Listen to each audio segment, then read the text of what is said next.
જમાલપુરમાં ગેરકાયદે ખડકી દેવાયેલું બિલ્ડિંગ તોડી પડાયું, કોંગ્રેસ એમએલએ સહિતનાનો વિરોધ. અમદાવાદના જમાલપુરમાં ગેરકાયદે ખડકી દેવાયેલી બિલ્ડિંગને તોડી પાડવામાં આવી છે. શહેરના દાણાપીઠ વિસ્તારમાં મ્યુનિસિપલ કોર્પોરેશનની મુખ્ય ઓફિસની સામે જ 6 માળના ગેરકાયદે બાંધકામના 2 માળને મધ્ય ઝોનના એસ્ટેટ વિભાગ દ્વારા તોડવાની કામગીરી શરૂ કરવામાં આવી. 8 ફ્લેટ તોડી પડાશે.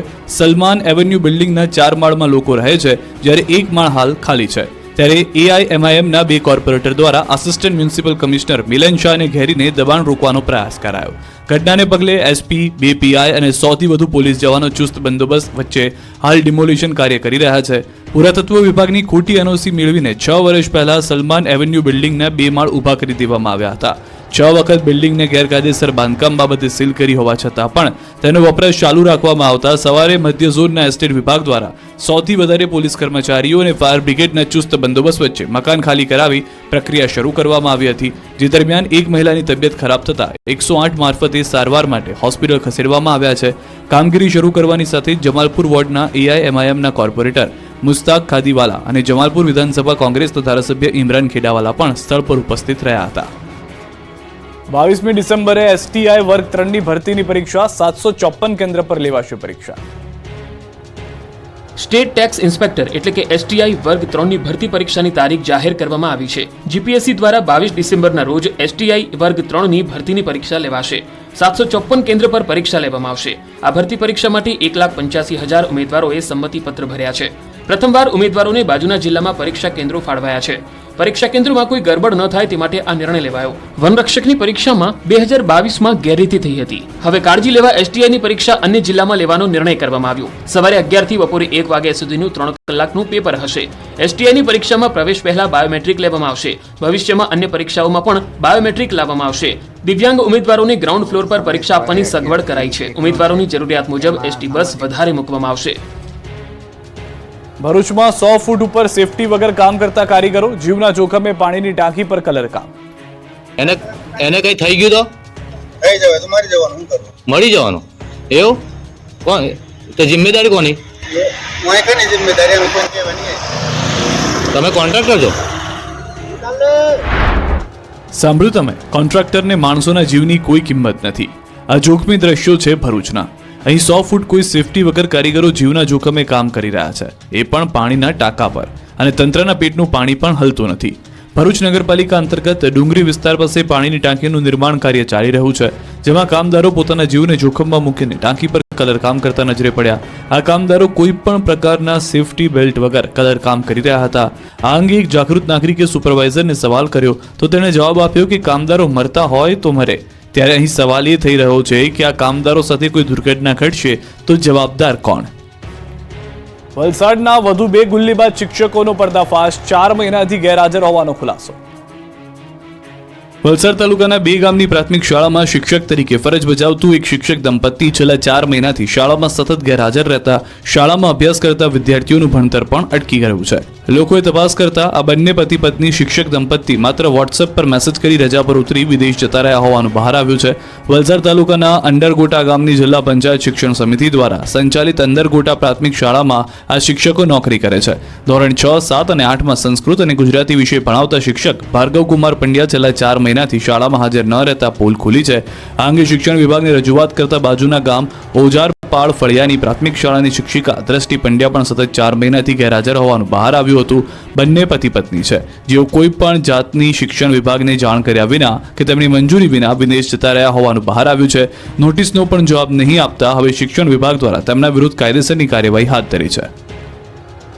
સુરતના વધુ 3 ગુલ્લીબાજ શિક્ષકોની નોટિસ ફટકારી શિક્ષણ સમિતિની જાણ બહાર. 3 વિદેશ પ્રવાસે પાલિકા સંચાલિત નગર પ્રાથમિક શાળાની ઘટના. એક શિક્ષિકા 11 વર્ષ સુધી વિદેશ રહ્યા હોવાનો ખુલાસો. હાલ સુરત આવતા ફરીથી શિક્ષક તરીકેની કરી માંગણી. અન્ય એક શિક્ષિકા વિદ્યાર્થીઓના પરિણામ આપ્યા વિના જ ગાયબ થઈ ગયા હતા, જ્યારે વધુ એક શિક્ષિકા સપ્ટેમ્બર માસમાં ગેરહાજર રહ્યા બાદ હાજર ન થતા નોટિસ આપવામાં આવી છે. પાલિકા સંચાલિત શાળામાં શિક્ષકોની આવી મનમાનીથી અનેક સવાલો ઉઠી રહ્યા છે.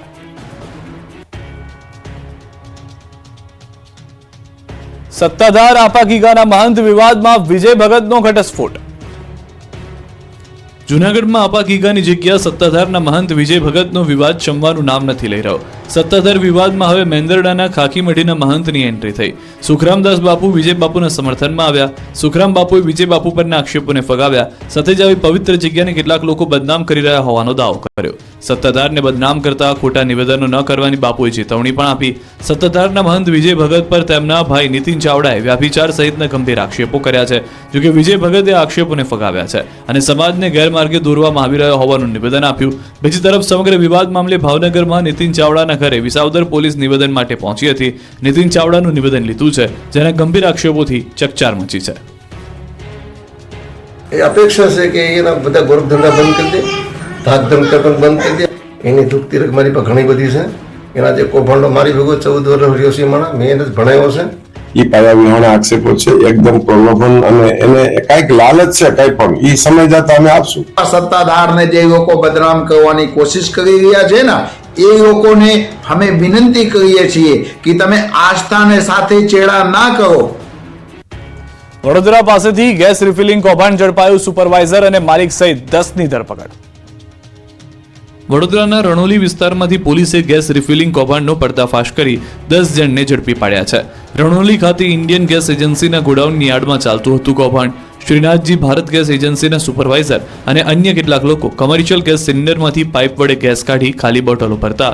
આ અંગેની ફરિયાદ મળતા એસઓજીએ રેડ પાડી. પોલીસે ઘટના સ્થળેથી ગેસ સિલિન્ડરોના મોટા જથ્થા સાથે સુપરવાઇઝર મયુદ્દીન બેલીમ સહિત 10ને ઝડપી પાડ્યા. જ્યારે સૂત્રધાર હિરેન મહેતાને વોન્ટેડ જાહેર કર્યો. તમામ કર્મચારીઓને રંગે હાથે ઝડપી પાડ્યા. ત્યારે 166 જેટલા ગેસના બોટલ સહિત 7 લાખનો મુદ્દામાલ જપ્ત કરી કાર્યવાહી કરાઈ છે. બીઝેડ ગ્રુપ પર તવાય બાદ અરવલ્લીમાં અન્ય ઠગબાજ કંપનીઓને લાગ્યા તાળા. બીઝેડ બાદ અરવલ્લી જિલ્લામાં વધુ 2 કંપનીઓએ ઉઠામણું કરી લીધું. જિલ્લામાં પોન્ઝી સ્કીમનો રાફડો ફાટ્યો છે, ત્યારે મોડાસામાં 2 કંપનીઓ ઉઠામણું કરીને ફરાર થઈ ગઈ. મોડાસા બાયપાસ રોડ પર આવેલી ઓમટેક અને AR કન્સલ્ટન્સીએ ઉઠામણું કરી લીધું, જેના કારણે રોકાણકારોને કરોડ રૂપિયાનો ચૂનો લાગ્યો. બીઝેડ સ્કેમ બાદ સંચાલકો પુરાવાનો નાશ કરી ભૂગર્ભમાં ઉતરી ગયા. ત્યારે હવે વધુ 2 કંપનીના શટરને તાળા મારી સંચાલકો ફરાર થઈ જતા રોકાણકારોમાં ખળભળાટ મચી ગયો. આ કંપનીઓ રોકાણકારોને 5 થી 22% સુધી વ્યાજ આપતી હોવાની લોકમુખે ચર્ચા છે. કંપનીએ રોકાણકારોને મોબાઈલ સહિતની મોંઘીદાટ ગિફ્ટ આપ્યાના ફોટોગ્રાફ પણ વાયરલ થયા છે. ન્યૂઝ 18ની ટીમ મોડાસાના બાયપાસ રોડ પર આવેલી ઓમટેક કંપની ખાતે પહોંચી અને તપાસ કરતા કંપનીની ઓફિસના શટરને તાળું જોવા મળ્યું. ઓમટેક બાદ AR કન્સલ્ટન્સીની ઓફિસ પર પહોંચીને પણ તપાસ કરવામાં આવી. જોકે ઓમટેક કન્સલ્ટન્સીના માલિકો શટરને કલર મારી અને તાળાબંધી કરી રાતોરાત ફરાર થઈ ગયેલા નજરે પડ્યા. જામખંભાળિયા યાર્ડ મગફળીથી છલકાયું. 3 દિવસ માટે આવક બંધ કરી. દ્વારકાના જામખંભાળિયાનું યાર્ડ મગફળીથી જામ થઈ ગયું. મોટી સંખ્યામાં ખેડૂતો પોતાનો માલ લઈને આવતા યાર્ડમાં મગફળીના ઢગલા થયા. એક જ દિવસમાં લાખો ગુણીની આવક થઈ, પણ ઓછા ભાવ મળતા ખેડૂતોને રડવાનો વારો આવ્યો. કેમ કે ખેડૂતોને ગયા વર્ષે મગફળીના ભાવ 1300 થી 1400 મળતા હતા, પરંતુ આ વર્ષે મગફળીના ભાવ 800 થી 1000 સુધીના થઈ જતા એક મણ દીઠ 400 થી 500 રૂપિયા સુધીની ખોટ આવી રહી છે, જે ખેડૂતોને પોસાય તેમ નથી. હાલ ખેડૂતોને રૂપિયાની જરૂર હોવાથી નીચા ભાવે પણ મગફળી વેચવા મજબૂર બન્યા છે. જોકે ટેકાના ભાવે મણના 1358 રૂપિયા મળે છે, પણ એક ખેડૂત પાસેથી 200 મણની ખરીદી કરવામાં આવે છે. વધારાની મગફળી ખેડૂતોને માર્કેટ યાર્ડમાં જ વેચવી પડે છે, એટલે ખુલ્લી બજારમાં મગફળીની ચિક્કાર આવક થતાં મગફળીની આવક બંધ કરવી પડી હતી. આવકમાં વધારો હોવાને કારણે માર્કેટ યાર્ડમાં નવી આવક 3 દિવસ પૂરતી બંધ કરવામાં આવી છે. કાતિલ ઠંડીથી જૂનાગઢના શાકભાજી ઘઉંની ખેતી કરતા ખેડૂતો પરેશાન. બહુ રાહ જોડાવ્યા બાદ શિયાળાએ તોફાની બેટિંગ શરૂ કરી છે. કાતિલ ઠંડી કહેર મચાવી રહી છે. ઠંડીનું જેમ જેમ જોર વધી રહ્યું છે, તેમ તેમ ખેડૂતોની મુશ્કેલી વધી રહી છે, કેમ કે ઠંડી વધતા ઘઉં અને શાકભાજી સહિતના પાક પર અસર પહોંચી છે. જૂનાગઢ જિલ્લામાં લઘુત્તમ તાપમાન 10 થી 12 ડિગ્રી જેટલું નોંધાઈ રહ્યું છે. ઠંડીએ જોર પકડતા ઘઉં, ચણા સહિતના પાકો પર અસર પડે તેવી સંભાવના છે. ઘઉંનું વાવેતર થોડું મોડું થયું છે, તેની વૃદ્ધિ પર અસર થઈ શકે છે. તો બીજી તરફ ચણાના પાકને આ વાતાવરણ ખૂબ અનુકૂળ હોવાથી ફાયદો થશે, સારી વૃદ્ધિ જોવા મળશે. પરંતુ શાકભાજીના પાક પર થોડી ઘણી વિપરીત અસર થઈ શકે છે, કારણ કે શાકભાજીમાં ફૂલ તેમજ ફળ આવવાની ગતિ ધીમી થઈ ગઈ છે. કૃષિ નિષ્ણાંતોના મતે જો ખેડૂતો સવાર અને સાંજે પિયત આપે તો લઘુત્તમ તાપમાનની અસર ઓછી થઈ શકે. ભાવનગરમાં શિમલા જેવું વાતાવરણ ઊભું કરીને યુવા ખેડૂતે કરી કરામત. મરચાની ખેતીથી કરે છે લાખોની કમાણી. ભાવનગરમાં શિમલા જેવું વાતાવરણ ઊભું કરીને યુવા ખેડૂતે અનોખી ખેતી કરી લાખોની કમાણી કરી. ભાવનગર પાસેના અંધારવાડિયામાં રહેતા પરિવારે આધુનિકતા અપનાવીને ખેતી કરી લાખોની કમાણી કરી. અંધારિયાવાડમાં રહેતા યુવા ખેડૂત કિશોર વેગડે શિમલા મિર્ચ અને ખીરા કાકડીની આધુનિક પદ્ધતિથી ખેતી કરી ખેડૂતોને નવી રાહ ચીંધી. પોતાની ખેતી પદ્ધતિએ સારી હોટલમાં ફૂડ બનાવવા સ્પેશિયલ ક્વોલિટીના શાકભાજીનું ઉત્પાદન કરે છે અને સ્પેશિયલ કેટેગરીના ઓર્ડર મારફત સારી કમાણી કરી રહ્યા છે. વર્ષ 2023થી શિમલાના લાલ, પીળા અને લાલ મરચાનું વાવેતર તેઓ કરી રહ્યા છે. ડોમમાં શિમલા મરચા અને ખીરા કાકડીનું વાવેતર કરે છે. આ બધી આધુનિક ખેતી કરવાથી તેમને લગભગ 10 થી 12 લાખ રૂપિયાની આવક મળે છે. યુટ્યુબના માધ્યમથી અલગ અલગ જગ્યાની અલગ અલગ ખેતી નિહાળી અલગ ખેતી કરવાનો વિચાર આવ્યો. રાજકોટની ભાગોળે બનનાર ઉમિયાધામનું સીએમના હસ્તે ખાતમુહૂર્ત. રાજકોટની ભાગોળે આવેલા જશવંતપુરામાં ન્યારી નદી કાંઠે કડવા પાટીદાર સમાજ કુળદેવી ઉમિયા માતાજીના ભવ્ય મંદિરનું નિર્માણ કરવામાં આવનાર છે. મુખ્યમંત્રી ભૂપેન્દ્ર પટેલ દ્વારા આ મંદિરનું ખાતમુહૂર્ત કરવામાં આવ્યું. આ પ્રસંગે અધ્યક્ષ તરીકે કડવા પાટીદારના નિજ મંદિર એવા ઊંઝા મંદિરના પ્રમુખ બાબુભાઈ જમનાભાઈ પટેલ સહિત રાજકોટ જિલ્લાના ત્રણેય કેબિનેટ મંત્રી રાઘવજી પટેલ, કુંવરજી બાવળિયા અને ભાનુ બાબરિયા તેમજ સાંસદ પુરુષોત્તમ રૂપાલા, સિત્સર મંદિરના ચેરમેન મવલેશભાઈ ઉકાણી અને ગુજરાતના પૂર્વ નાયબ મુખ્યમંત્રી નીતિન પટેલ મુખ્ય મહેમાન તરીકે હાજર રહ્યા. મહત્વનું છે કે અયોધ્યામાં રામલલ્લાનું મંદિર બનાવવા માટે જે પથ્થરનો ઉપયોગ કરાયો છે એ જ ગુલાબી પથ્થરનો ઉપયોગ માં ઉમિયાના મંદિરના નિર્માણમાં કરાશે. મંદિર ક્યાંય પણ લોખંડનો ઉપયોગ વગર બનશે. જસવંતપુરમાં કુલ 12 એકર જગ્યામાંથી 2 એકર વિસ્તારમાં માતાજીનું મંદિર બનશે. અહીં માં ઉમિયા ઉપરાંત રાધાકૃષ્ણ અને મહાદેવની મૂર્તિનું પણ સ્થાપન કરાશે. અંદાજે 4 વર્ષમાં ભવ્ય મંદિર બનીને તૈયાર થશે. આ મંદિરનું બાંધકામ 1000 વર્ષ સુધી ટકી રહે તેવું હશે. 71 ફૂટ ઊંચું નાગરાદી શૈલીનું પ્રાચીન ઉમિયા માતાજીનું દિવ્ય શિખરની લંબાઈ 170 ફૂટ રહેશે, પહોળાઈ 130 ફૂટ રહેશે. 5 ફૂટ ઊંચો તેમનો ઘુમ્મટ હશે. મુખ્ય મંદિરની પરિક્રમા થઈ શકે તેવો કોરિડોર બનાવવામાં આવશે. 300 કલા મંદિર સ્તંભો, દેવ સ્વરૂપ, દેવી દેવતાઓની મૂર્તિઓ કંડારવામાં આવશે. કડવા પાટીદારોની આસ્થાના કેન્દ્ર સમાન આ મંદિરની ઝલક પણ જુઓ. અમદાવાદમાં પાલતુ શ્વાન રાખવું હોય તો રજીસ્ટ્રેશન ફરજિયાત. ફી પુરાવા સાથે પ્રક્રિયાની ડેડલાઇન પણ નક્કી. જો તમે પણ પાલતુ શ્વાન રાખવાના શોખીન છો તો ફી ચૂકવવા તૈયાર રહેજો, કારણ કે એએમસીના CNCD વિભાગ દ્વારા માર્ગદર્શિકા જાહેર કરાઈ છે, જેમાં હવેથી પાલતુ શ્વાન રાખવા માટે 200 રૂપિયા ફી ભરી નોંધણી કરાવવી પડશે. આ પ્રક્રિયા ઓનલાઈન રહેશે. 1 જાન્યુઆરીથી એએમસીની સાઇટ પર નોંધણી પ્રક્રિયા શરૂ થશે, જેમાં અરજદારે કેટલાક પુરાવા આપવાના રહેશે. અરજદારનું Aadhaar card, tax bill, light bill, અરજદારનો ફોટો, પાલતુ શ્વાનનો ફોટો, પાલતુ શ્વાન રાખવાની જગ્યાનો ફોટો આપવાનો રહેશે. 1 જાન્યુઆરીથી 90 દિવસમાં નોંધણી પ્રક્રિયા કરવી પડશે. એટલું જ નહીં, પાલતુ શ્વાનનું રસીકરણ ફરજિયાતપણે કરવું પડશે. આમ અમદાવાદમાં પાલતુ શ્વાનનું રજીસ્ટ્રેશન ફરજિયાત બનાવાયું છે, જેથી પાલિકા પાસે તમારા પાલતુ શ્વાનની તમામ માહિતી ઉપલબ્ધ રહેશે. સુરતમાં વરરાજાને લગ્ન 1 દિવસ પહેલા જેલમાં જવું પડ્યું. લગ્નના મંડપમાં જતા પહેલા વરરાજાને જેલની હવા ખાવી પડી. ઘટના બની સુરતમાં. થયું એવું કે રાંદેર વિસ્તારમાં લગ્ન પ્રસંગને લઈને એક લગ્ન માટે બુક કરાવેલા ટુંબી હોલમાં લગ્નમાં આવેલા મહેમાનો અને જેમના લગ્ન હતા તે યુવાન સહિતના લોકો જુગાર રમતા હતા. આ અંગેની પોલીસને જાણ થતા પોલીસે જુગારધામમાં રેડ પાડી રંગમાં ભંગ પાડ્યો હતો. જુગાર રમતા વરરાજા સહિત 13 કુટુંબીજનોને પકડી પાડ્યા હતા. પોલીસે 76,000 રોકડા અને મોબાઈલ મળી 2 લાખથી વધુનો મુદ્દામાલ કબજે કર્યો હતો. સૌથી ચોંકાવનારી વાતો એ છે કે વરરાજા નવાઝ શરીફ કાંગડાના આવતીકાલે લગ્ન છે, તે પહેલા જેલમાં જવું પડ્યું. જો કે વરરાજા નવાઝ શરીફ કાંગડાના અને તેના ભાઈને અપાયા છે જામીન. ટંકારાના જુગારધામ તોડકાંડમાં પોલીસ કર્મીઓ સામે નોંધાયો ગુનો. 51 લાખનો કર્યો હતો દંડ. મોરબી જિલ્લાના ટંકારાના રિસોર્ટમાં જુગારનો દરોડા પાડી કેસ નોંધી અને પછી આરોપીને સવલત આપવા અને તેમની મીડિયા સમક્ષ ઓળખ છુપાવવાના નામે તોડ પ્રકરણમાં પીઆઈ YK ગોહિલને હેડ કોન્સ્ટેબલ મહિપતસિંહ સોલંકી વિરુદ્ધ સ્ટેટ મોનિટરિંગ સેલ દ્વારા ગુનો નોંધવામાં આવ્યો છે, તેમજ બંનેને સસ્પેન્ડ પણ કરી દેવામાં આવ્યા છે. આ ઘટનાને પગલે મોરબી જિલ્લા પોલીસ બેડામાં ખળભળાટ મચી ગયો છે. કેસ કર્યા બાદ 51 લાખ રૂપિયાનો તોડ કરવાનો આ પ્રકારનો રાજ્યમાં પ્રથમ ગુનો મોરબીમાં નોંધાયો છે. હકીકતમાં પીઆઈ ગોહિલની સામે જ્યારે મોરબી જિલ્લામાં ખાતાકીય તપાસ શરૂ થઈ છે ત્યારે તે માંદગીની રજા પર ઉતરી ગયા હતા. મોરબીના ટંકારા તાલુકાના લજાઈ પાસે આવેલ હોટલમાં જુગારની રેડમાં કરવામાં આવતી હતી અને તેમાં લાખો રૂપિયાનો તોડ કરવામાં આવ્યો હોવાની ચર્ચા ચાલી રહી છે. જોકે એએમસીની તપાસમાં 51 લાખનો તોડ કરવામાં આવ્યો હોવાની માહિતી સામે આવી છે અને ખોટા પુરાવાને સાચા તરીકે લેવામાં આવ્યા હતા, જેથી કરીને પીઆઈ અને હેડ કોન્સ્ટેબલ સામે મોટી કાર્યવાહી કરવામાં આવી છે. બંને ભ્રષ્ટાચારી પોલીસ કર્મચારીઓ પર ગાળિયો કસાયો છે. સમગ્ર મામલાની તપાસ લીમડી ડીવાયએસપી વિશાલ રબારીને સોંપાઈ છે. દારૂની રેલમછેલ રોકવા બનાસકાંઠા પોલીસે સરહદ પર શરૂ કર્યું નાઇટ પેટ્રોલિંગ. 31 ડિસેમ્બરે ગણતરીના દિવસો બાકી છે, જે પહેલા ગુજરાતમાં દારૂની રીલમછીલ રોકવા માટે સરહદ પર પોલીસ સક્રિય થઈ ગઈ છે. સરહદ પારથી આવતા દારૂને રોકવા માટે બનાસકાંઠા પોલીસે રાત ઉજાગરા શરૂ કર્યા. કડકડતી ઠંડીમાં પોલીસ રાજસ્થાનથી ગુજરાત આવતા એક વાહનોને રોકી રહી છે. 10 ડિગ્રી ઠંડીમાં પણ દરેક વાહનને રોકી તેની તપાસ કરવામાં આવે છે. ધાનેરા તાલુકાની 3 જેટલી આંતરરાજ્ય ચેકપોસ્ટ પર પોલીસ દ્વારા સઘન ચેકિંગ હાથ ધરાયું. પોલીસ દ્વારા દિવસ રાત ચેકપોસ્ટ પર ખડે પગે રહીને રાજસ્થાનમાંથી ગુજરાતમાં પ્રવેશતી તમામ ગાડીઓનું ચેકિંગ કરવામાં આવી રહ્યું છે અને શંકાસ્પદ ગાડીઓની પૂછપરછ પણ હાથ ધરાઈ છે. સાથે ઠંડીથી બચવા માટે પોલીસની ટીમ તાપણું કરી ઠંડીની સામે રક્ષણ મેળવતી નજરે પડી. અમદાવાદ બાદ સુરતના રિક્ષા ચાલકો પર થવાય આડેધડ પાર્ક કરતી રિક્ષાઓને લોક. સુરતના રિક્ષા ચાલકો ટ્રાફિકના નિયમો પાળવાનું શરૂ કરી દેજો, નહીં તો રિક્ષા થઈ જશે જપ્ત. કેમ કે અમદાવાદ બાદ સુરતના રિક્ષા ચાલકો પર પોલીસે તવાઈ બોલાવી છે. સુરતમાં આરટીઓ દ્વારા રિક્ષા ચાલકો સામે લાલાંક કરવામાં આવી છે. ઓવરલોડ પેસેન્જર, આડેધડ પાર્કિંગ, ખૂટતા ડોક્યુમેન્ટ અને ફિટનેસ સર્ટિફિકેટ ન હોય એવા રિક્ષા ચાલકો વિરુદ્ધ પોલીસે કડક કાર્યવાહી શરૂ કરી. સુરતમાં ટ્રાફિકની સમસ્યા વધી રહી છે, જે સમસ્યાનો ઉકેલ લાવવા સુરત ટ્રાફિક પોલીસ સતત કામ કરી રહી છે. શહેરના ઘણા એવા મુખ્ય વિસ્તારો છે કે જ્યાં રિક્ષા ચાલકો મન ફાવે તેમ રિક્ષા હંકારતા હોય છે અને રસ્તા વચ્ચે રિક્ષા ઊભી રાખી ટ્રાફિક કરી દેતા હોય છે. પેસેન્જર લેવાની લાઈમાં રસ્તા વચ્ચે ટ્રાફિકમાં ઊભી કરે છે, જેથી આવા રિક્ષા ચાલકો સામે સુરત ટ્રાફિક પોલીસે લાલાંક કરી છે. ટ્રાફિક પોલીસ દ્વારા આવા રિક્ષા ચાલકોની રિક્ષા લોક કરવામાં આવી રહી છે, તેમજ ઓવરલોડ કરી રિક્ષા ચલાવતા રિક્ષા ચાલકોને દંડ ફટકારવામાં આવી રહ્યો છે. ભારતના સૌથી મોટા રિટેલર રિલાયન્સ રિટેલ લિમિટેડે 6 સ્વદેશી બનાવટના made for India home theatre LED ટીવીની રેન્જ લોન્ચ કરી છે, જેને ઓડિયો ઇક્વિપમેન્ટ સ્પેશિયાલિસ્ટ હરમન સાથે ભાગીદારીમાં તૈયાર કરાઈ છે.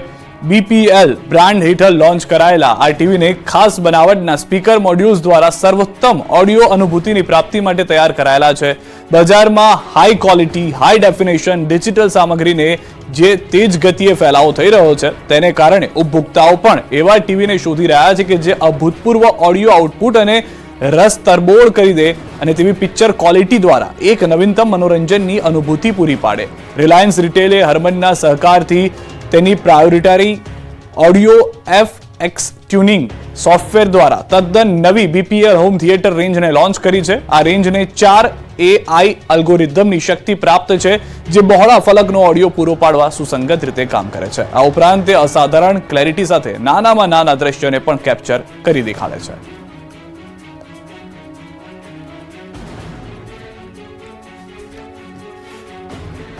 સુસવાટા મારતા પવનથી ધ્રુજ્યું ગુજરાત, બર્ફીલા પવન ફૂંકાતા ગુજરાત બન્યું ફ્રીજ.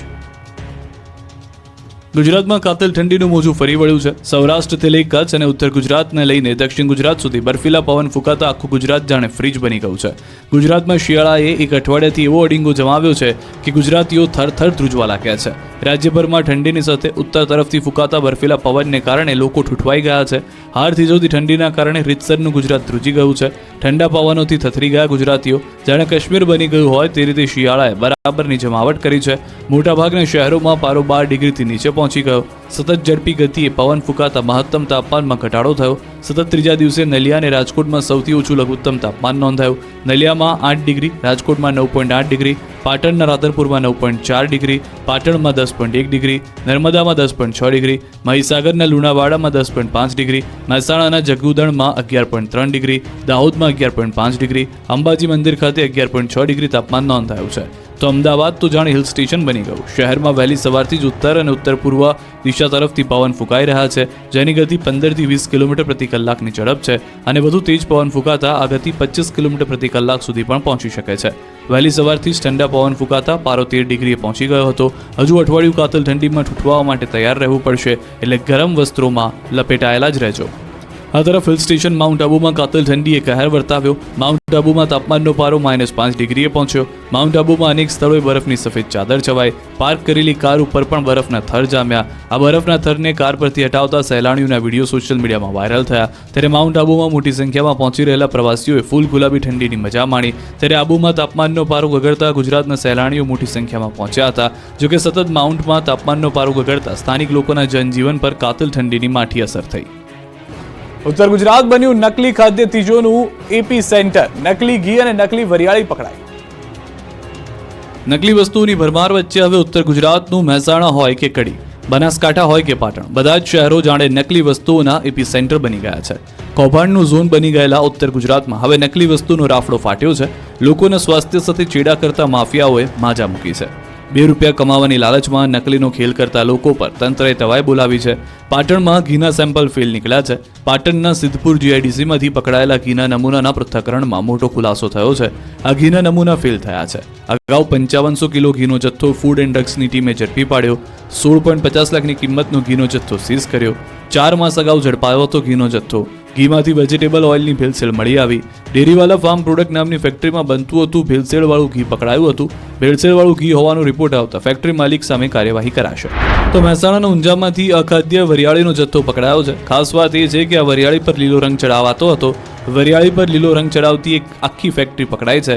આ ગોરખધંધો ઊંઝામાં ચાલતો હતો. લોકોના સ્વાસ્થ્યના દુશ્મન આ લોકો વરિયાળી પર લીલો કલર કરીને તેને કલરફુલ વરિયાળી બનાવી દેતા હતા. 1955 કિલો અખાદ્ય વરિયાળીનો જથ્થો પણ ઝડપાયો.